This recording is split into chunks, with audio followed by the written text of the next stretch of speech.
Now we're going to wrap up our discussion of variability by looking at graphs that display the variability of distributions.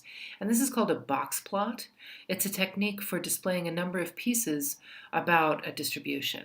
So here, for example, I have the upper value. This represents the maximum or the highest score that I achieved in my distribution. So I can see that my upper range here is a 90, and I can see that my lower extreme is a 10. But I have one outlier here, and this is always very, very helpful in identifying problematic data.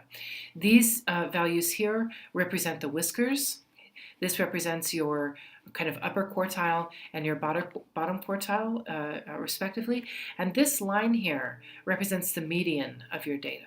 So this kind of gives you a really good kind of indication altogether of various pieces of information about your data that have to do with range. Especially the quartile information is interesting and informative.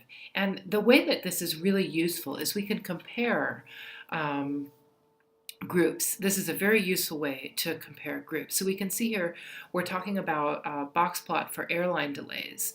So we can see that towards, the 16th of December, for example, we don't have much to worry about. We have, pretty much, sometimes we have a 20-minute delay up or upwards to like no delay at all. But we can see as we proceed towards the holidays, especially with, December 22nd, we start to have, significant increases in delays. Whereas the median delay time does not really vary that much. You can see that the median is around 20-minute delay time. We can see departures from that significantly. So box plots are very, very helpful when we're looking at a single distribution, but it's also very useful when you're looking at trends in data across time.